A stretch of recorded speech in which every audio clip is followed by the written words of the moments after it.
I read it through because this one's gonna be a little bit, I guess, controversial, but controversial. Hello, yeah. it's me, Gerald. Gerald. Hello, I'm Gerald, and I handle all the controversial topics with my accent. Hello. So Why did that just this happen? is gonna What be was about that? YouTubers because apparently we're gonna talk about the biggest. Oh, YouTuber. we're going to talk about PewDiePie. Oh, yes, boy. PewDiePie. So YouTube reportedly cancels PewDiePie's show and removes him from premium ads.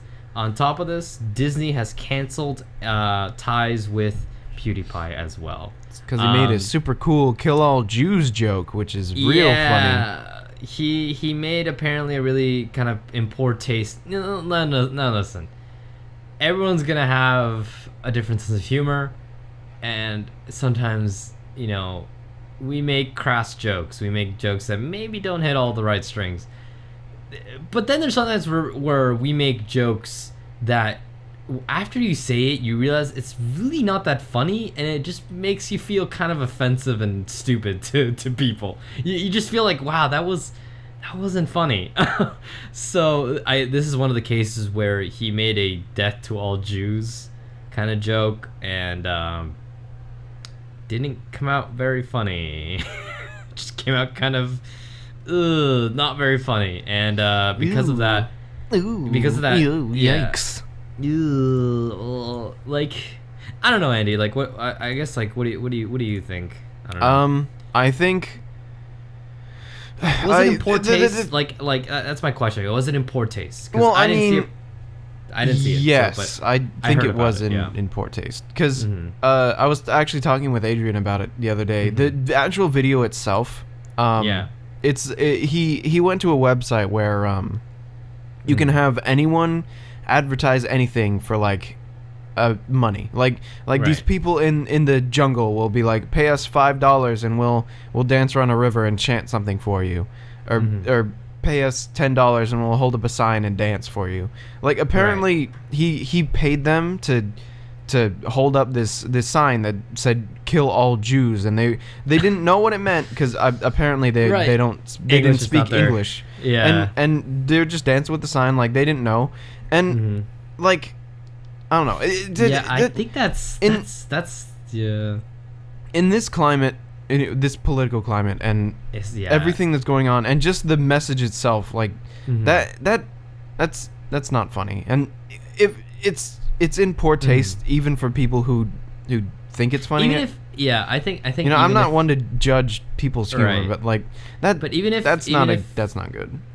Even if it wasn't in this poor climate, a poor it's political still climate, in extreme bad taste. Yeah, it's really in bad taste. I mean, I didn't hear. I guess I didn't know about that part about the whole website thing, but I think on top of the fact that you're kind of exploiting people that don't exactly know what they're doing for the sake of, well, I mean, kind of like if they're advertising, pay us and we'll do it. But, but at the same time, it just kind of goes like, here's a racist thing, woo! Just throw it up in the air and I'll pay you $10. It's like, that's kind of and for someone who is as influential as he is for a large group of people, and who has as many, or who had, I guess, as many deals and ties to Disney and YouTube Red and all that. The big corporations were not depending on, but working with this guy to make things, and just this joke in any sense was a horrible idea for, if he really, I don't know. It just it is not smart on his part, and it makes sense that all these companies are dropping him just over, even if it was in it's just a joke, man. It's just a meme, bro. Yeah. It's only a meme. I think if it's really dangerous. That's the thing. It's really dangerous, especially around this time, to be throwing that shit out, because if you do that, you run the risk of it's such a, we're in such a very delicate political climate right now, where like we're constantly seeing a lot of shit coming out of, like, especially for the U.S., where a lot of shit like Trump shit and like there's his supporters, and like just seeing that shit all over the place is getting ridiculous. But at the same time, you also get like people who are, I don't know. It was not only was a joke in poor taste, he did it at the worst possible time he could do it, essentially. So like, any company would, well, it was leading up to, actually, any company would drop him that was had to deal with him, because it's such a dangerous political climate. So for companies, that's just like, no, we can't do that shit. That's gonna ruin us, essentially. Because that's gonna ruin us. Even if like, I'm thinking of more of a business standpoint. Obviously, there's a humanity standpoint, but I'm more thinking about the business. And standpoint. I mean, even if, like, say it was a complete accident, and like, he 100% didn't mean it that way, and which he definitely didn't mean it that way, because I think PewDiePie's actually a really nice and cool guy. Like, once you get to know him, videos aside, but fans aside, just the word of mouth, and did you hear PewDiePie said something about Jews, and like, oh geez, what is he talking about? Even just that bad publicity is enough for a big company to just say, all right, we're just gonna drop this guy. So it makes sense for what YouTube and Disney did, and it's unfortunate, but at the same time, I think PewDiePie is actually kind of having like a semi-mental breakdown right now. So I mean, who wouldn't be? Like half the internet hates him right now. He's got 40 million. I think he's got around 40 million subscribers. He's the biggest YouTube channel on YouTube. So I think it's like 50 million now, because he got the Ruby button or whatever. Like, that was the whole, give me the 50K and I'll delete my channel thing or whatever. Not 50K, whatever. But his videos... he does have a Ruby play button. Yeah. Holy shit. His videos have kind of turned into, like, existential...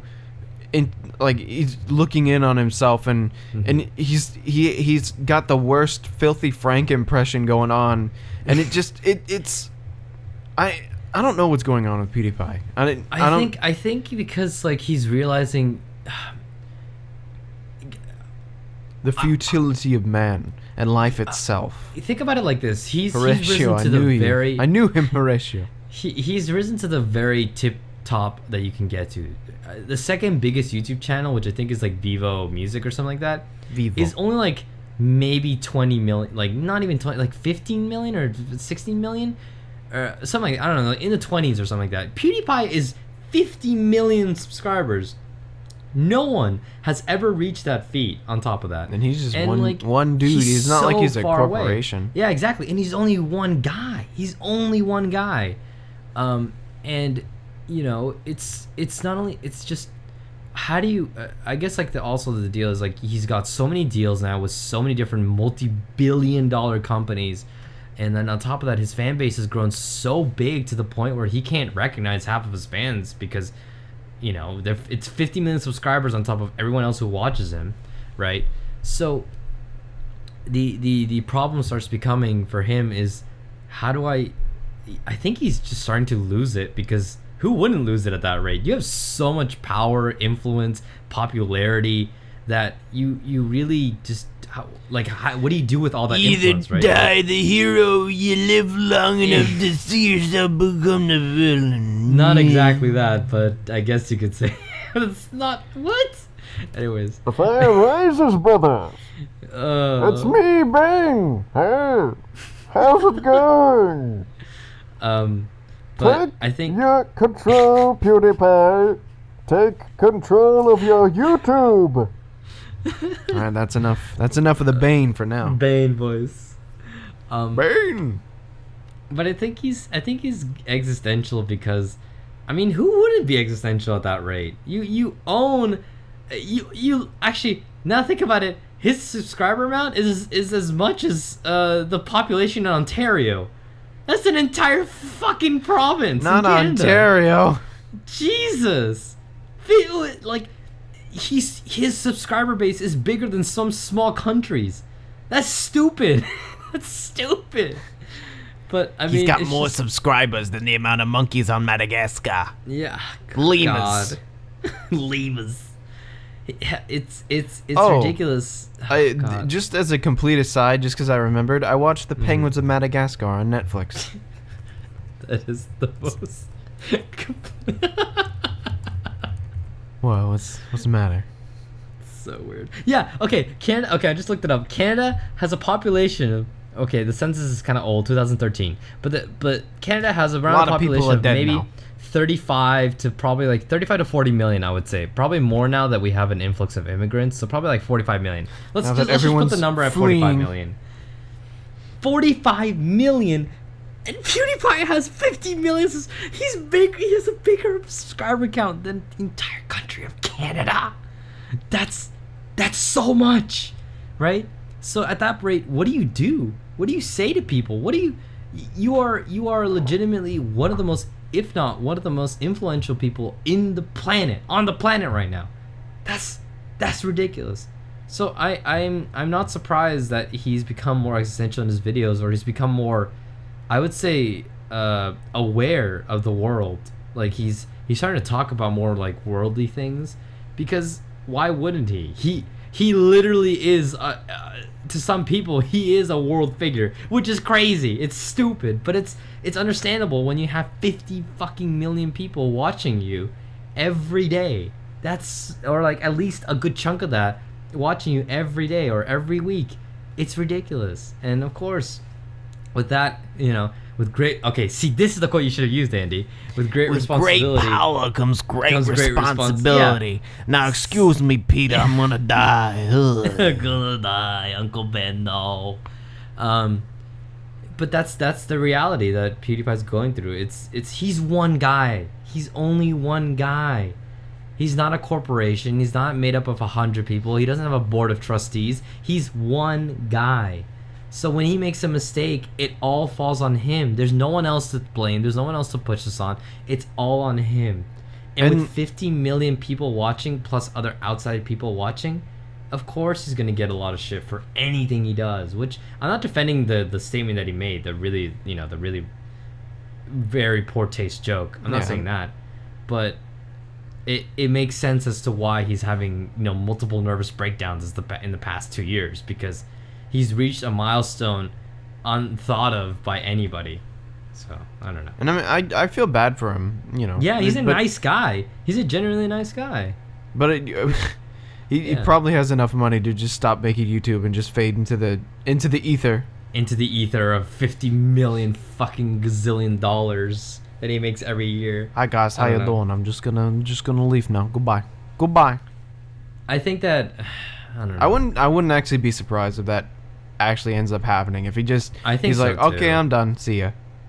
Because like he's made it so far, and on top of that, not only has he made it super far, but he's gotten to the point where, what do you do?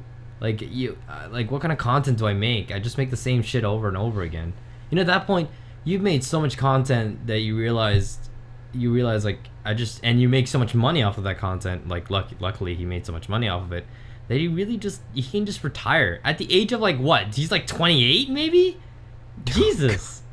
That makes me want to die. Yeah, like how old is PewDiePie? Like I think he's like 28 or something. He's 27. He's fucking 27 years old. That's 4 years older than me. Jesus. Like, what is his... I actually want to know what his net worth is right now. PewDiePie's net worth, he's reported that PewDiePie earned $4 million in 2013, which apparently is mostly accurate. So that means he's probably making at least, like, well, before this all shit went down, with all the deals that he has, he probably... You can assume he made that much in 2015, and then at least half that in 2016. Yeah. Like the man's you're gonna make me cry. You're gonna make me cry. Oh, I'm sorry.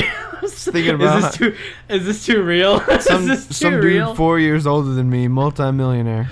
Man, no, I get sad just watching like young Chop, like the 11-year-old kids. Oh, hey, I'm on the TV show. I'm making delicious food for professional chefs, and I'm just here. Oh, I slept all day yesterday. Or like what's it called? I played video games until 2. The child actors that you see in like Oscar-nominated films, or like Stranger Things, like yeah, the like child the Stranger Things kids. Yeah, and you're just It's like just achieving so much. I ate a wrap the other day. I had a pizza last night. That was good. That was a good thing that I did. I played video games till 6 in the morning. I played video games till 2, and then woke up. It's tired. I watch voice actors play D&D and have fun while I just sit there and just watch them. Well, okay. I was gonna say this till the end. Best. I was gonna say this to the end, but I think because Andy's feeling so sad. No, I'm just japing you. I know. I don't actually care. But I do want to say this just because it will lighten the mood after saying a lot of existential stuff and whatever. This Sunday, actually, we're gonna be starting up D&D. It's gonna be a very small session, like 2 to 3 people. A little baby session. Little session. But I actually DM'd a lot back in Japan because I had. Let me tell you, because you're friggin' nerd. Yeah, being a dungeon master for 16 fucking people in 2 sessions of 8 people every week is, and on top of that, I was playing in my other, because there's 2 DMs, like me and another guy.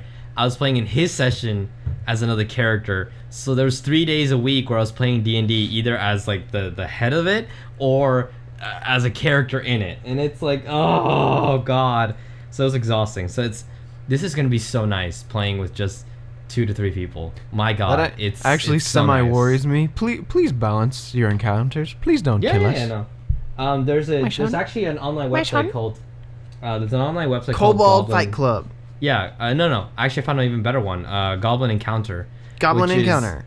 Which it actually calculates the XP, and it calculates the monsters that you need if you want to fight certain monsters from certain areas, how many players you have, how easy or hard you wanted to make it. I mean, I can make it deadly for you guys on the first time. Like, or you could just not, but and we could all have fun. I've heard from a reliable source that you have the express intent to mess with me. Why? Why can't I just have fun like everyone else? Did you hear this from Adrian? I may or may not have heard this from Adrian. Yes, what's the deal? Why are you painting a target on my back, son? No, I'm just.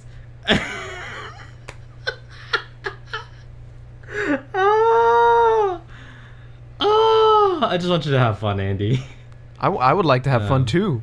Yeah. And I feel like that's not necessary for me to have fun. I feel like if I just rolled dice and I could do it just on on dice principles. Okay. I'll say this much.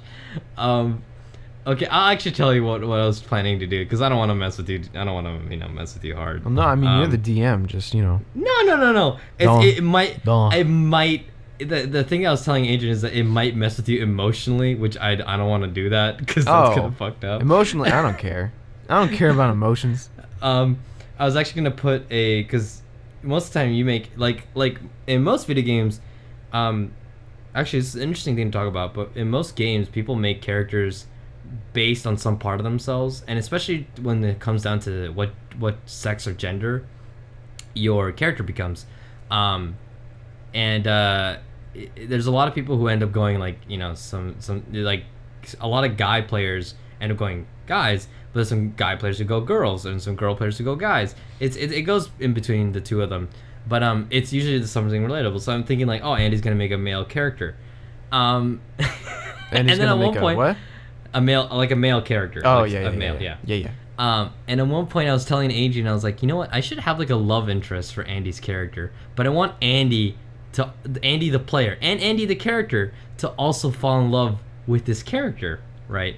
And Adrian's like, so what do you plan to do? I was like, just like I have this really strong bond with this character. I don't know who's gonna be. I don't know what she's gonna be like, but I want Andy to like feel that there's like a really good relationship. And then at one point, I just want her to die. Well, I mean, Andy the person probably wouldn't fall in love with it just because it's coming out of no offense to you, but it's coming out of you. It's coming out of my mouth. Yeah, the character's voice is coming out of my mouth. Like I was even thinking. I was like, I actually was thinking about this. Like, if we ever got the 7 people together, like, what if 2 of us ever like got into character romantic relationships? Like, I think just knowing the kind of person I am, like, I would I would be like, okay, this is weird, but I'm just gonna roleplay this real quick, and then go into like the roleplay, because you know, I'm an awkward person, but I don't know. I feel like I could disconnect with that, but hey, if it's a good story hook, feel free to kill my friends, my family, everyone. Punish my character. That's what makes good characters. Yo. Just look at Critical Role. The episode last Thursday. Ooh, mwah. It was such a that was the kind of episode where you're like, I don't know if I want to watch this show anymore. I don't know if I want to keep watching this show. But yeah, I am planning hook to me with really whatever hook you want, my son. To me, making a really good character making a really good story is really important, but I don't want it to make it sound like, I don't want the characters to be so thinly veiled. It's just going to be a lot easier to make NPC characters now that there's only 2 of you or 3 of you, because it doesn't force me to go, because at that point what was happening in the 8-person 7-person sessions was that there were so many people that I couldn't fit in NPCs, because so many people had their own stories to go off of and their own chemistry to go off of. So it was nice, but it was also confusing because there's so many fucking characters to keep track of that it was ridiculous. But it's a lot easier when it's just gonna be like, you know, 4 people here and like 4 people there. You know, it's not gonna be like, oh yeah, here's this character. He's only gonna be here for 2 seconds until you guys start talking about something else. Hi guys, it's me, NPC. Just before you start talking again, let's just go kill an orc. Okay, bye. But and I thought in the messing with me camp was you were going to make my DCs slightly higher than everyone else's, like dice rolling wise. So that would have been like, okay, so I'm just always gonna fail. I didn't know it was plot wise. If it was plot wise, I would have been fine with it. I just thought you were gonna raise my like, DCs for no reason. Everyone make a perception check. Catherine, make a perception check. Make a dexterity check. Make a dexterity saving throw of DC 15. Andy, DC 17. Why? You ate a big buffet before going out. I had gas, I guess. Why did I fail? Adrian rolled a 12. I rolled a 13. Yeah, he succeeded. Why did I fail? Because your DC was 18. Oh, okay. Thank you. Bye. No, I would never do that to you. That's such a dick move. If any DM, I realize now being a DM is the most. It's a fun role, but it's also very, very easy to slip into that power hungry role. Like, I'm not gonna lie. I could just kill them right now. It's not even funny because sometimes they're like just like, oh yeah, I beat up the bartender. I'm just like, that was one of my favorite NPCs. The guards come, they arrest you, and you're executed. Yeah.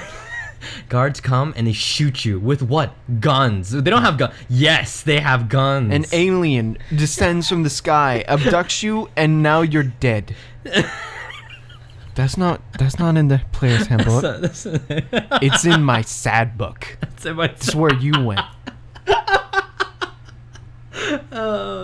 I really do like DMing though. I think I actually love DMing more than I like being in character. That's why I want to get this game started. I want to see. Yeah. I want to put you in the ring, my son. Yeah, I want you to beat me senseless. I'm no Matt Mercer. Now please don't compare me to Matt Mercer.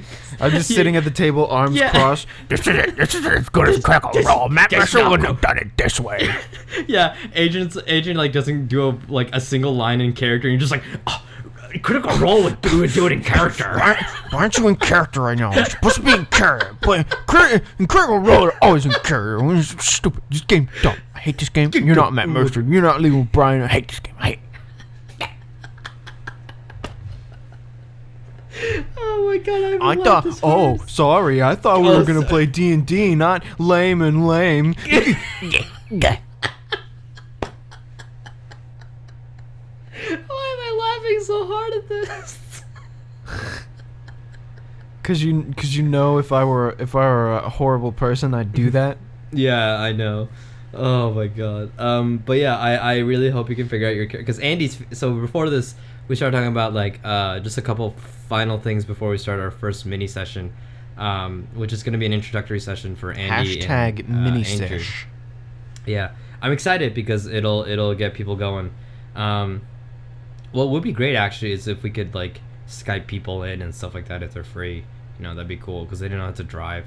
But I think for your sake, Andy, you are driving. I'm gonna make you drive. That's the DM law for you. That's fine. That's your I'm only not like DC I'm role. doing anything. Yeah. It gets you out of the house, man, and then we can get into another house, so it's not really productive. But I mean, it gets you. Takes you from indoors to indoors somewhere else, slightly more dressed up. And of course, you get to play with us, which is great. I don't know. I want face-to-face interaction. I want Yeah, I role really- play. If it's not like Critical Role, I'm not gonna play. Like, Catherine says one thing in her character, you're just like, excuse me. You didn't was put that your enough character emotion or was behind that. Your Catherine? character would definitely be more sad at this point. You should be crying over there. You should be crying. What are you doing? You have to be your character. I legitimately met people like that while I was abroad. Oh my god. I'm sure it made D&D just that more fun for you. Yeah, I know that some That of them more do fun? listen. That much more fun. That Hey, much how's it more going? fun. I don't know how to stock. Stock? I wanna, Okay, goodbye. I think I want to vent this out because it's Be so careful you don't know who's listening. That's all I'm going to say. Exactly. Okay, keep going. Yeah. I love the people that I played with at D&D. You know, there are some people that were just a little bit harder to work with, and I'm not going to say who, but there were people that were harder to work with. I'm not going to lie about that. But at the same time, I was telling this to Adrian. I love interesting stories from characters, from people, because in my belief, D&D should be a medium of creativity that helps people who think they're not creative, who think they don't think they can be creative, to be creative. And then on top of that, it's a place that helps you think about life. You know, like it's a place that helps you think about stuff that you don't like to think about sometimes. That being said, sometimes I wouldn't like stories to get super dark. You know, maybe let's keep it a little bit more lighthearted. Let's you know? stay It's away like- from the rape topic Yeah. of the old D&D God. campaign. Yeah, The bandits just stole things. They didn't rape anyone. They didn't rape. There were a couple stories, and I'm not gonna say whose. And I know there's maybe some people from abroad listen to this podcast. They weren't bad stories. I'm not saying your stories were bad. I'm just saying, I just wish they weren't so dark all the time. You know, like I want to have some lightheartedness to it, and there was. I just wish there was more of it. You know, that's why towards the last few sessions I threw in a lot of lightheartedness because I wanted more lightheartedness as opposed to this dark, dreary grippingness that was in my heart, and it was like, but you know, it's whatever. But it was a fun time, and I know that you guys will have some interesting stories. I know, Andy, you've been dying to write up your character story, so I'm excited to see this. Yeah, I've got some ideas for a paladin and a bard background, and I'm Nice. I'm actually coming up with the bard background on the spot, like as we're talking. But if we need a super dedicated healer, I'm thinking I'm probably gonna go druid, and I'm thinking of a story for that one, but that's in pre-incubation period. Yeah, it's good that you are trying to not only that, but I think like so. I don't know if this is a little too real, but you know, we've been wanting to get Andy out of that house so he can feel better and have face-to-face interactions with people, because that's. Do you think I'm a shut-in? No, I just think that I am. You know, help me.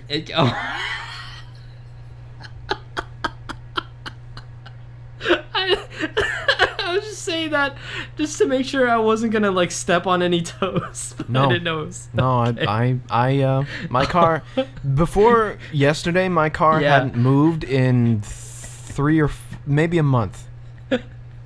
Okay, cool. So, hey, friends. Well, hey, hi, how's it going? Hi, hello. But yeah, Sundays will be a time where we just get to talk and get to, Sundays will be a good time for Andy to come out and play some D&D, and I think it'll be great for him and for other people who are new to D&D, which is going to be Adrian and Catherine, who's also going to be joining us. I was thinking of recording. I'm saying this because I was thinking of recording the first session, and I'll edit it myself because there might be some parts that are kind of boring, kind of like, all right, roll your character sheets. Okay, put the numbers in. Okay, let's go to the backgrounds. Like it's gonna get boring. But maybe there's some fun parts about that. Who knows? And of course, everyone's gonna start level 1 because I'm not gonna make you fucking level 15 or whatever the hell. Jack we'll me see. up, We'll see what son. happens. Yeah. Jack me up. Yeah. Jack me up. Yeah. I was at while we're on the subject, and just because I'm gonna forget later if I don't talk about it, with backstories, do you want super duper in depth, or can I'm thinking of doing a way where Yeah. I just You don't have to be. Yeah. Go I ahead. fill in like the characters I know, their relationships to me, like what kind of my character's personality ish is, and then just like letting you fill it in. Yeah, That's what I was thinking. that's exactly what I do with the people that I played with last semester. They gave me their backgrounds, and then I filled in the gaps here and there and I threw them, a ball, and went like, okay, are you okay with this? And they're like, nah, I'm not really okay with this. I'm like, okay, I'll throw you another ball and see what happens. Sometimes though, I'm forgetful because there's so many people in that session, in those 2 sessions, that I get forgetful, and I'm like, oh god, I forgot that character was this and this character. I messed up royally once. It was the worst time of my life. I was going to die. I felt like I wanted to die because it was so bad. I still ask for forgiveness of that player because I felt so bad. But yeah, like I think that if you want to be super detailed, go be super detailed. If you don't want to be, if you want me to fill in the gaps here and there, like do that. Like for example, for Adrian, woo, that guy's detailed when it comes to his backstory. I read through it because I had to for as being the DM, and I'm like, ow, damn, dude, you got like the introduction to a novel in here. Yeah, I'm just concerned, like, Yeah. if his backstory is a deep like lake full of cool fish and nice things, mine is just gonna be a puddle with a bug in it. Like, No. like I'm not gonna go that deep. No, you don't have to. You really don't, because that's the beauty. Okay, guys, if you're listening, that's the beauty of D&D. You can be as deep or as shallow as you want. You can be like Paquin, or Paquiano, who created a dwarf black guy character with a giant afro, and a giant hammer, and he just.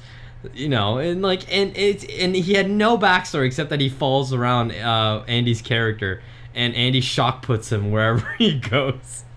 It can be as simple as that, or it can be as detailed as Adrian's backstory, where he's a magical girl. His character is a magical girl who finds out that she is one during a moment of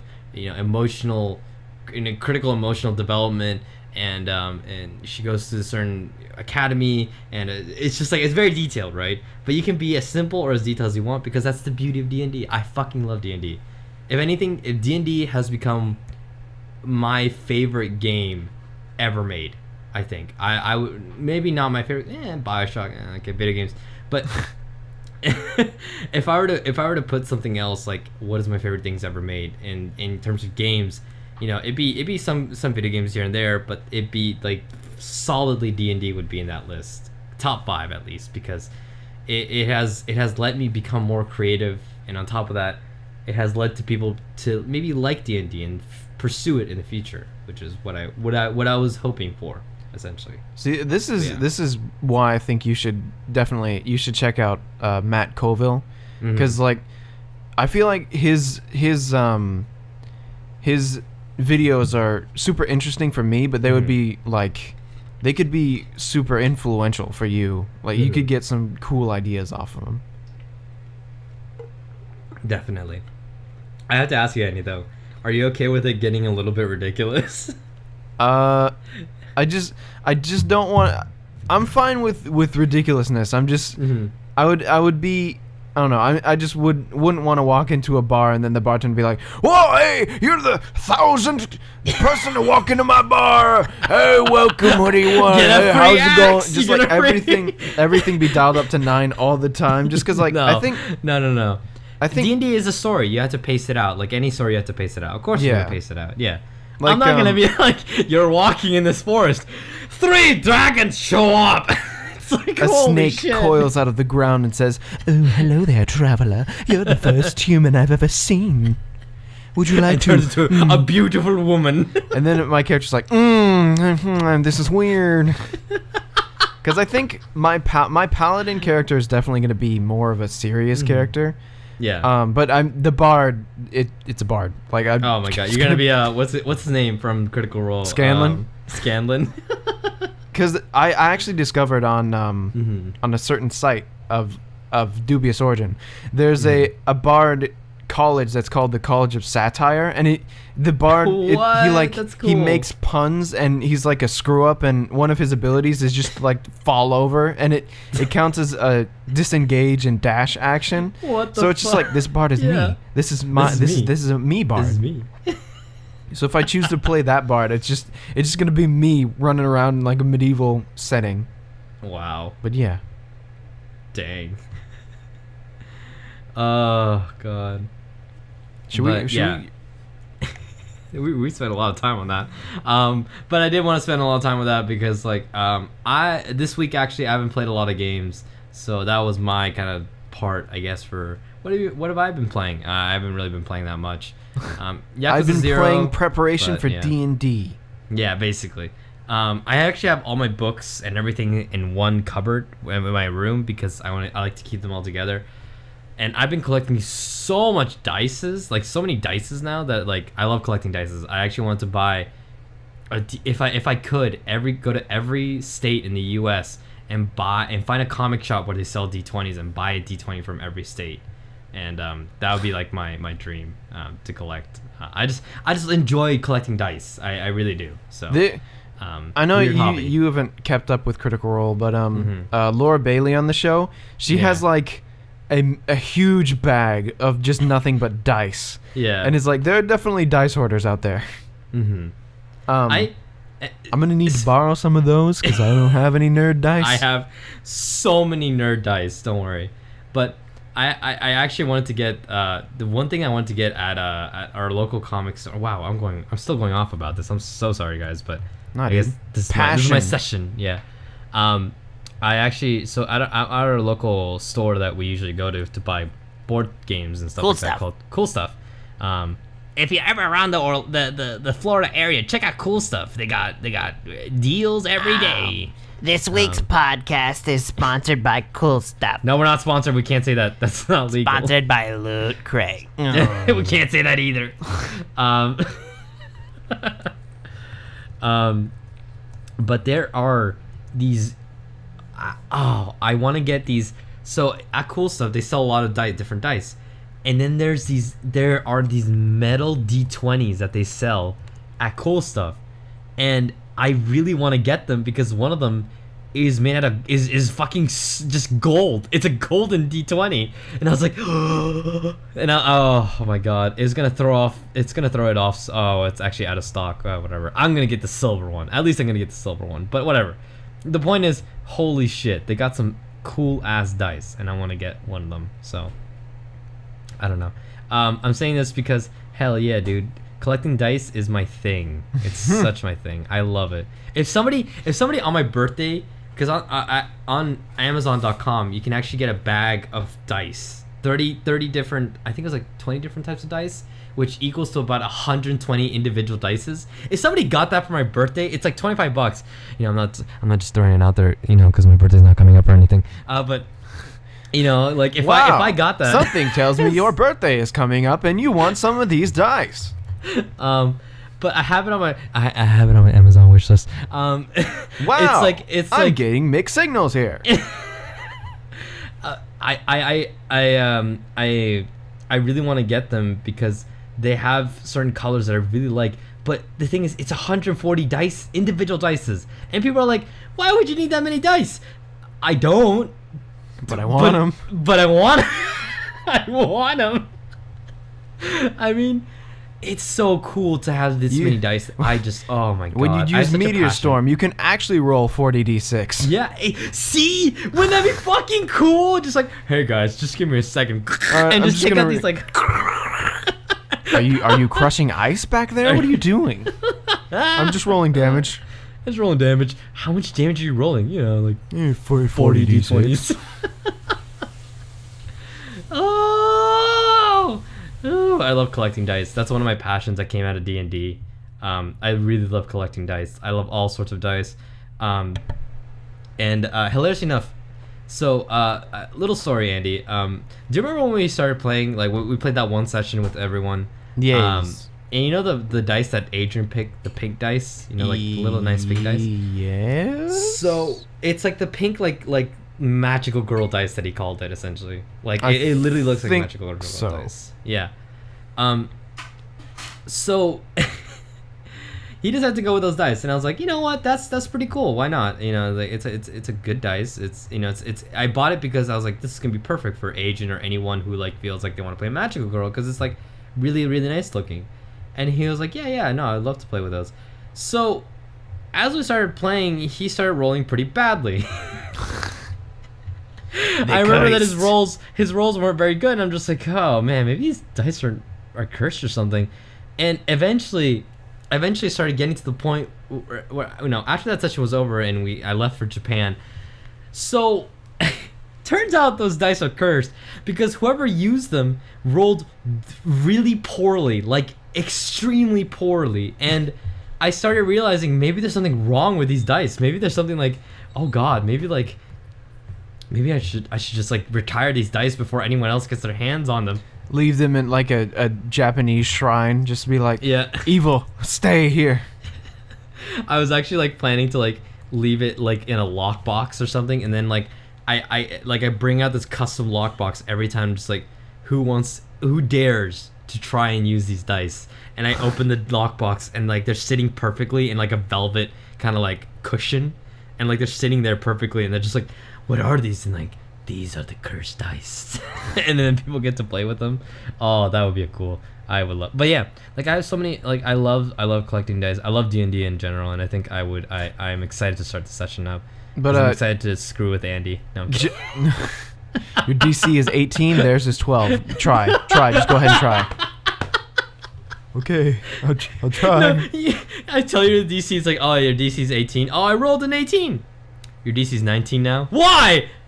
Because I decided so. You sneezed right as you rolled the dice.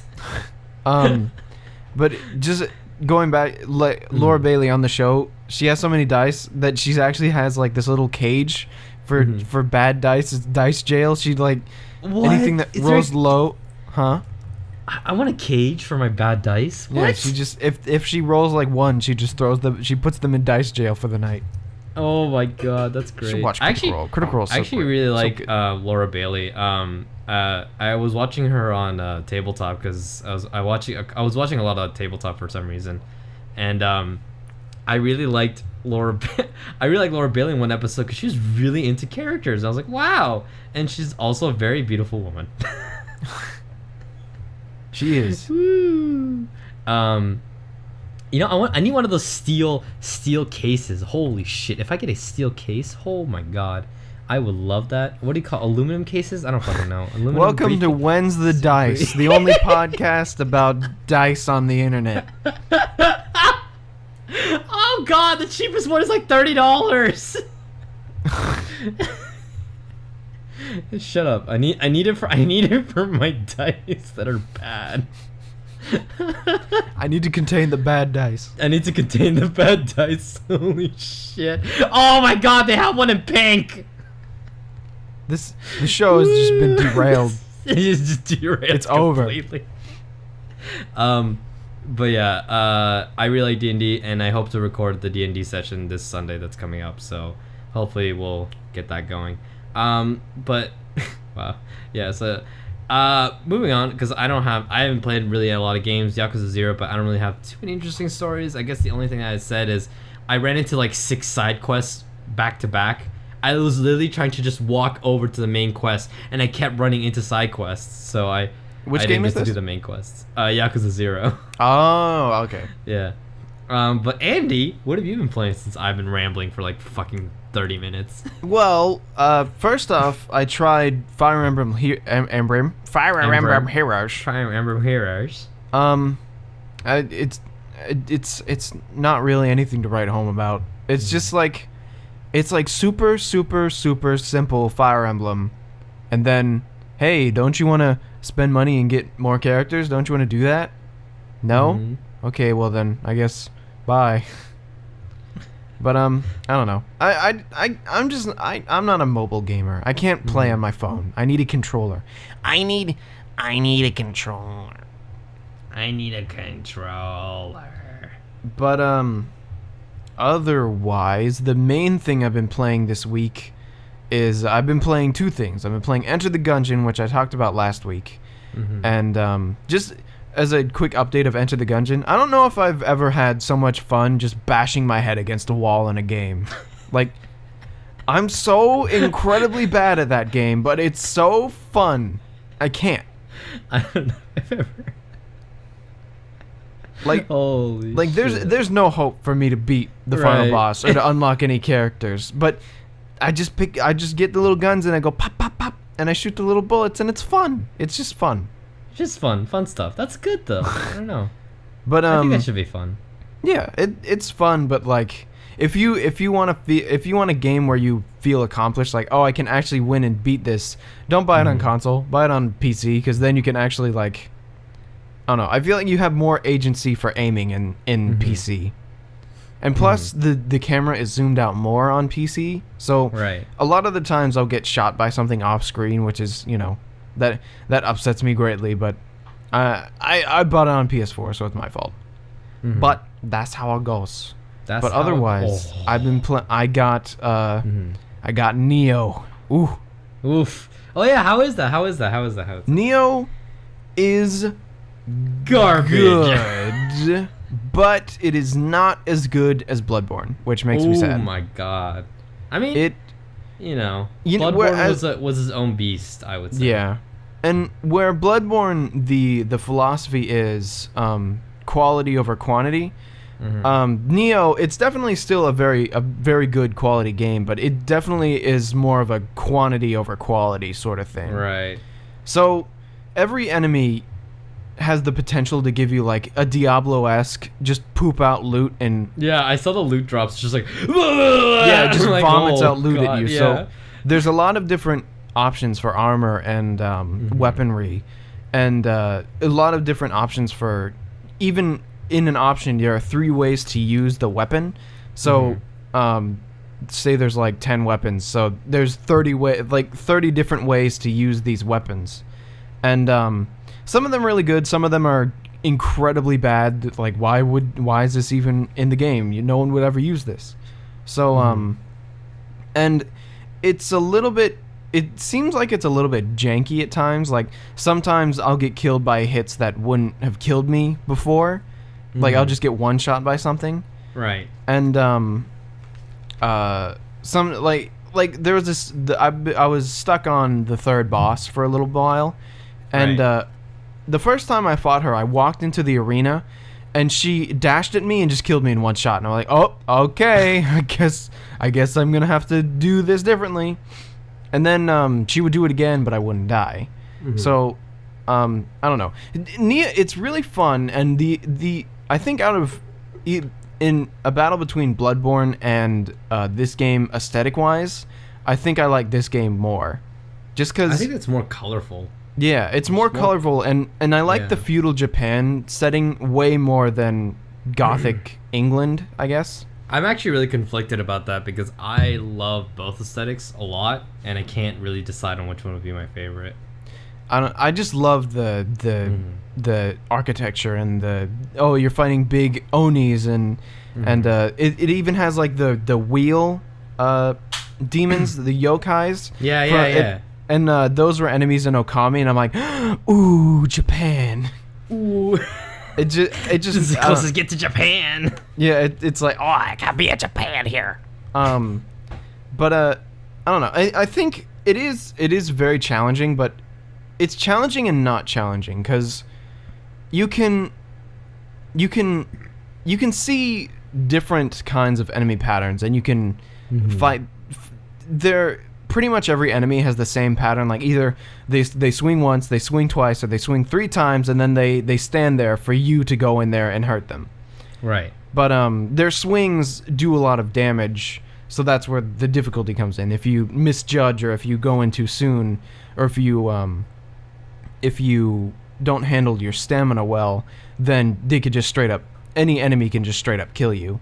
Right. But I think, I don't know if I have the same tug as Bloodborne gave me, like the same will to go back and keep trying and exploring. Like this where Bloodborne gave me like I know how I can do this. Neo has given me a lot of feelings of, well, that was dumb. How do I even? Yeah. So it sometimes it felt a little bit discouraging, where like Bloodborne would make me feel like I could do this. Neo is kind of discouraging me a little bit. So I don't know if I'm gonna play through the entire game, but I'm definitely gonna play it for a while. It's really fun. The combat is a lot more involved than Yeah, I saw I saw the stances stuff, and like that looks really cool and interactive. Yeah, there are the different stances you can take, and then you can hit a button after attacking, and it will regen like half the stamina you used as you were attacking. So it gives the combat this sort of like you can just go in and mindlessly swing, but if you actually pay attention, you could be twice as effective in it. So it's definitely interesting if you're the kind of gamer who wants choices and like depth and complexity, then Neo is definitely your game. But Bloodborne is just such a tour de force of it really gameplay is. and design, and I don't know. At this point, they're almost 2 separate games. Like yeah, no, they're I mean, only they really are. They really are. Yeah, they're only really the same in the upgrade, and like if you die, you lose your things. I mean, it's very much in the same vein. Like there might be in the same family, but it's like kind of like it's not really apples and oranges as much as it's maybe like oranges and mandarins. Like, yeah, like it's they're both fruit, but they're not really the same. Yeah, yeah. It's like they kind of belong in the same family, but at the same time, they're so distinct from each other that you can't really call them like almost siblings. You can almost call them like distant cousins, I guess. Yeah. From each other, but I'm glad the Team Ninja did a good job. I'm really glad because like I didn't specify last week. I was listening to last week's podcast. I didn't specify this enough because it sounded like I hated Team Ninja or shat on them, but it's more that I realized when I looked it up, Team Ninja did develop the Ninja Gaiden games, which are great. I'm just saying the most recent Ninja Gaiden game that came out was not so great. It was kind of poopy. It was like Yaiba Z or something like that. Yeah, it was weird. But it's good to see that they've not only left the Gaiden games, but they've transitioned into another hack and slash kind of game, which is Neo, which is really cool. Yeah, I feel like this is the kind of game that people will talk about for a while. Yeah, definitely. I think people live stream it. People will definitely find exploits like in Dark Souls, and I think people will build a community around it, similar to Dark Souls. So I'm excited, but also I think this is a wake-up call for Dark Souls, for Miyazaki more specifically, and for From Software, because now they got real competition coming up, because this is the first time that they haven't called out something just a Dark Souls clone. This is like they got actual competition, and I think looking back on Dark Souls 3 and still looking at it now, Dark Souls 3 has a lot of different streamlined mechanics, or like streamlined things that got kind of like it got a little bit lazy towards the end, which I'm not gonna, I'm not saying Dark Souls 3 is a bad game. I'm just saying it got a little lazy, and it got a little formulaic. And in the time that Neo comes out, now that Neo's out and about and making like real headway, I think From Software really needs to step it up on whatever their new game is gonna be. outside of the Souls, because obviously Dark Most Souls is likely done. it'll be Bloodborne 2. Yeah, Bloodborne 2. But they really need to step it up. This time they really need to step it up and really find a way to make their game as interactive or maybe or different enough that people won't be like, oh my god, well, Neo just came out last year. Why won't I play Neo instead of Bloodborne 2? You know, like, you have to really step it up. So I'm excited to see because I'm excited now, because now From Software has competition, which forces them to be more creative. No, it forces them to realize that. So at the same time, yeah. I hope that they step it up in the way that they just enhance the gameplay they already have. I hope they don't try and go after like, oh, now we've got 5-button combos and they're different, or like now we got like 4 different stances. Yeah, like your weapon can change into like 7 different forms, and each one is viable, but you can tailor it to your. Definitely don't make it overcomplicated, because just adding new mechanics is not going to make it different. Like Bloodborne is so good. And it's simple. Like Neo is really good, but it's very complex. Mm-hmm. I think that they should focus more on the differences rather than the actual like trying to similarities. play catch up with each other. Yeah, exactly. I hope that was I think Miyazaki realizes that, and more so From Software. I think we'll see that. I think because realistically, From Software has never really had much competition, you know. So now that there's games coming out, and a game that came out that really, really pushes them, that really says, hey, From Software, pay attention, because there's a new kid in town, right?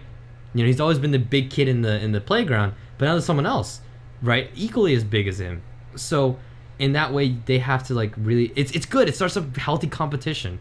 I just hope it doesn't go in the direction of, you know, Infinity Ward versus Treyarch and Call of Duty games. Like, it's we're both making the same game every year. Yeah. Here we go. Wow, you know. But just as a little bit of housekeeping, I think Miyazaki and From Software have actually said that Dark Souls 3 was their last Souls game. Yeah, it was. So it was. Yeah, it might be coming from someone else. Yeah. Oh. Ooh. Oh. Yeah. Wait, did they sell the rights to Dark Souls, or is it like? Well, not Dark Souls, but Bloodborne. Sony owns Bloodborne, so. Right, so that makes sense. That'll definitely. There will be a Bloodborne 2, but it probably won't be from Software. So. I thought they were gonna at least do Bloodborne still. I didn't know that. I think Miyazaki. I thought it was just the Soul remember series. saying Miyazaki saying that. But I thought it was just the main Soul series. Well, I'd have to check again. Yeah. Because I thought they were gonna be developing Bloodborne 2, but I guess I don't know. Whatever. Either way, for the fact. You know what I think there. now? I think because here's the thing. So Miyazaki takes a lot of inspiration. The guy who, if you guys don't know, Miyazaki's not the director from Studio Ghibli. He's the director of Bloodborne. Anime was a mistake, Dark Souls. Kappa. Yeah. He actually takes a lot of inspiration from the anime manga series Berserk. Wouldn't it be fucking cool if he actually made a Berserk game? Like, maybe that's where he's thinking. That'd be really fucking cool. There's a recent Berserk game that came out now, which is like Dynasty Warriors thing, you know, whatever. But wouldn't it be fucking cool if he made a Berserk game? I think people would love that. Japan would definitely eat it up. And with the popularity that he's garnered from Dark Souls fans, I think Dark Souls fans would try it. You know, they would be like, yo, Miyazaki released a Berserk game? Hell yeah! You know, I would try it. It's a dark-ass game, but I would try it. You know, I'd be fucking down to clown. You know, it'd be cool. But I really do want a Bloodborne 2 from, like, just I'm kind of like, I sound like a drug addict, but I'm just like, just one more Bloodborne game. just one more. Just give me one more. I just need one more. I need another hit. Just give me another hit. But I think, Andy, you're right, because I can't go back to Dark Souls. I literally can't go back to Dark Souls. I'm not, it just doesn't cater to my playstyle. Like, my friends were just like, why are you, like, because they're saying, like, you know, I think, Nick, you're too aggressive in Dark Souls. Like, I just swing wildly like a madman sometimes, because I'm really aggressive in Dark Souls, but then ever since I played Bloodborne, it fits my playstyle perfectly. You have to be aggressive in Bloodborne, so it's like, it's really nice to have that. You know, Dark Souls is very blocky heavy, and it's, you know, especially in Dark Souls 3, it's very, that's like, kind of shield heavy. the same thing with Neo. Like, Yeah. With Neo, there's a lot more emphasis on actually blocking and Yeah. watching enemy movements. Like Mhm. I remember when I first started playing, the game is a lot more. It's like like a samurai battle. Like you have to study Yeah. your opponent and strike when it Mhm. is smart to do so. But Right. with Bloodborne, you just like offense is the game. Yeah. So But I I really think like that could be a reason why Neo Yeah. is giving me trouble. But it definitely fits the game. It really does. I mean, it's fitting a certain aesthetic, a certain style of gameplay, right? But I think I am just a solitary Bloodborne player. I don't think I could play Dark Souls or other other Souls games. I don't, and I could probably I'll try Neo because I'll give it a shot. It's such a vastly different game that maybe I'll get used to it. But Bloodborne fits my playstyle so well that I just felt encouraged to play it a lot of the time because it was such a relieving thing to be like the game telling me like, yeah, just hit him a lot, but don't just be blind about it. You can't just go on and hit something forever. Oh, but you could Yeah. regen health if you just hit him now, but he might kill you. But regen health, gives you incentives. It gives you incentives, and I'm just like, oh my god, this game is for me. This game was made for me in my playstyle. So I really like Bloodborne. I think it was like, oh, such a good game. Oh my god, I loved it. And I'm gonna play it through it again because I really just, oh god, I love that game so much. But it's I hope that From Software, to close this off, I guess, wherever From Software goes, hopefully you guys do well. I hope Miyazaki does well, and congratulations Whoever- Team Ninja on a great game. Let's just say a quick prayer. Lord, Prayer. please let whoever picks up Bloodborne develop it well. Amen. Amen. Amen. Please let it not be Ubisoft, Activision, or BioWare. Lord, EA. please let Ubisoft pick up the Bloodborne rights and completely ruin it. Amen. Amen. No. Microtransactions. You want to restore health? Microtransactions. don't you want to pay real money to get the Ludwig's holy sword? It's $5 for the best weapon in the game. Don't you want to do God. that? I Fun. just don't want that to happen. Anything else you've been playing, Andy? Nope, that was it. Cool. But yeah, that was it for what we've been I'm playing. gonna try and go back into Ace Attorney. I'm gonna get back in there somehow. Cool. I'm happy for you, Andy. I'm gonna try to go back to some. It's been a busy few days because I've been baking. I think I've baked three times in a row now in like 3 days. So I've been quite exhausted. I had to bake today again, so I'm gonna go do that right after this is over. So yeah. Andy, guess what time it is? Hey, whoa! Is it time for radical recommendation? Oh, That was a That was- good one. that was People a are gonna good listen one. to that and think, ugh, yeah. I like this show. I like this show. So Andy, what's your radical recommendation? Hey, give me a second. You may want to fill the void. Okay, I'll say mine. My recommendation today is going to be Comics Explained on YouTube. CE Comics Explained. This guy is fucking awesome. I've been watching him all goddamn week. I've been staying up until 6 in the morning watching this guy because he's so interesting. That feels good.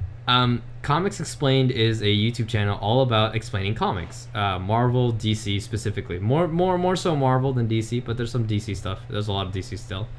And this guy just explains to you different stories and different parts of the comic universe, which is great. He gives you details on like why this storyline is happening, kind of the context as to why DC or Marvel's writing the story. He gives you he actually has playlists in chronological order as to how the story comes or through. He has an entire series based on certain characters. He has a great series called I actually found him through a video of his called How to Kill Superheroes, where he goes into detail in like Shoot to them. different parts of very different eras of certain characters. Like for example, the Incredible Hulk, he's had very varying different interpretations, so he goes through every single one in like 10 minutes and telling you about like the different ways that someone could kill the Hulk and stuff like that. I really like him. He synthesizes not synthesizes. He condenses a lot of very dense and big storylines into chunks that I can actually kind of like consume and like understand.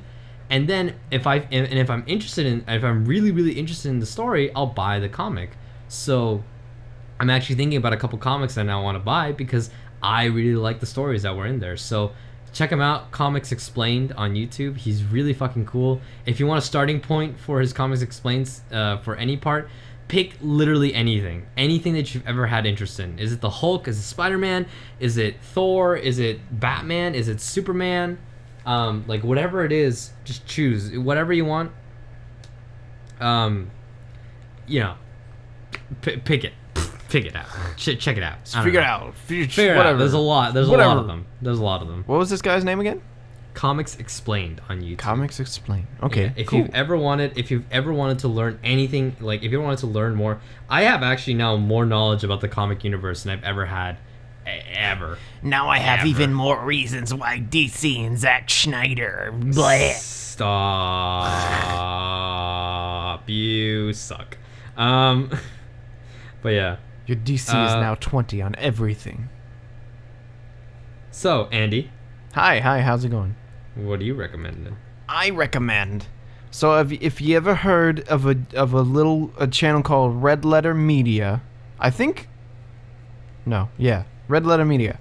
They have this episode of it's called The Nerd Crew Episode 2, and the episode starts off as like this mocking of people who like they make a podcast out of everything. So like, oh, the new Star Wars, it's called like The Last Jedi or whatever, and people make like a 40-minute podcast about, oh, this is gonna be the best Star Wars ever. This is such a smart title. This is a great ever. This is the best. It's like the whole episode is a satire on the blind love that fans will give to a movie or a show.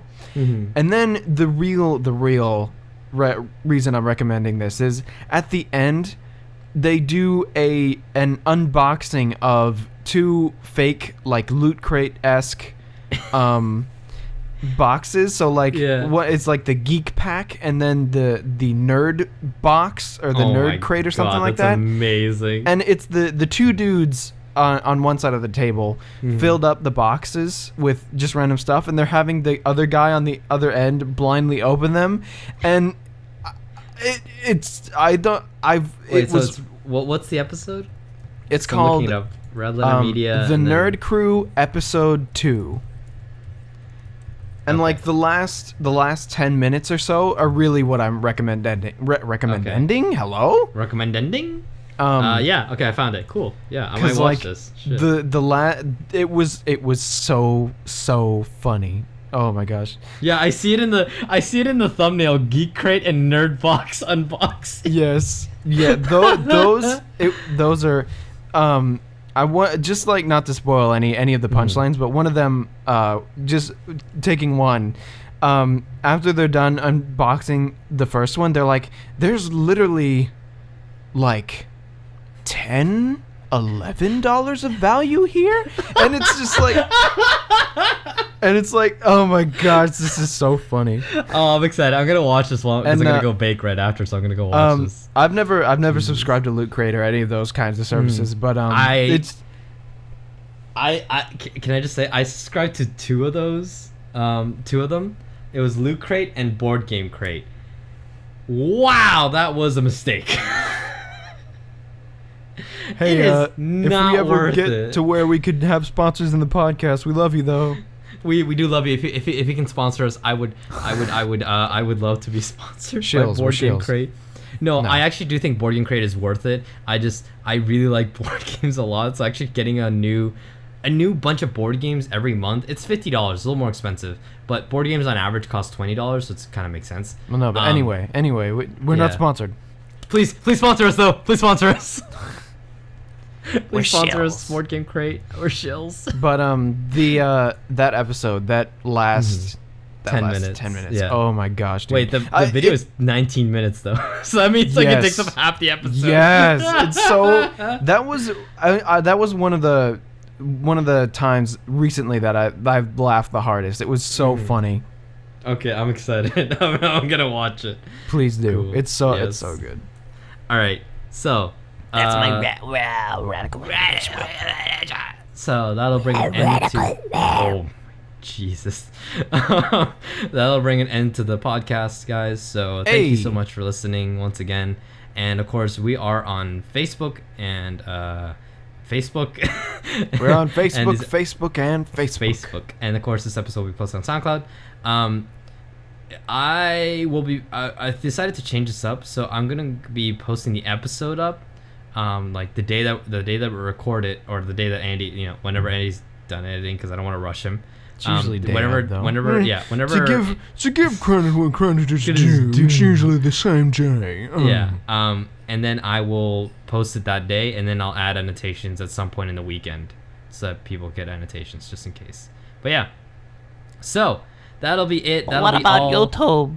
Thank you so much. We're not gonna talk about YouTube. But what about YouTube? We're not gonna talk about it.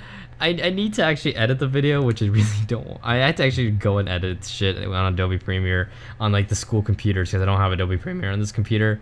And that's just. If you want me to make a video version, all you have to do is ask, my son. I mean, no, that's like work for you. That's like dumb. I don't care. I'm not Alright. doing anything. Just Well, give me a Yeah. picture to put over it, and then voila, see me. Well, it'll probably be the cover picture that we have on our Facebook. Or just actually no, I have the pictures that we use for the thumbnails on the SoundCloud. So yeah, if you're okay with that, your triggered pictures. yeah. You're just gonna be staring at that for 2 hours. Okay, Hey, I mean you're not that's fine supposed with me. It's a podcast. You're supposed to listen to it, so you know. Hey, dude, we're not Game Over Greggy or some shit like that where we actually have 3 people. What's up, sitting everybody? Welcome to this week's episode of the Game Over Greggy Show. I'm I your actually host, like Greg. Miller. I actually like Greg. He's actually really energetic Man, and fun. I like Kinda Funny. Kinda Funny's good. He's cool. Okay, Shout out to Kinda all right. Funny. That's it, everybody. Thank you so much for listening to us, and of course, as always, we'll be here next week as talking about nerd shit because we have no lives. Yeah. Well, Netflix. Andy, do PewDiePie's you have a any? millionaire at 27, and I ate a potato. Wow. Any last funny quips before we go out? Zim zam bibbity boo. That's our Andy. Da-da-da. Bye bye. Bye.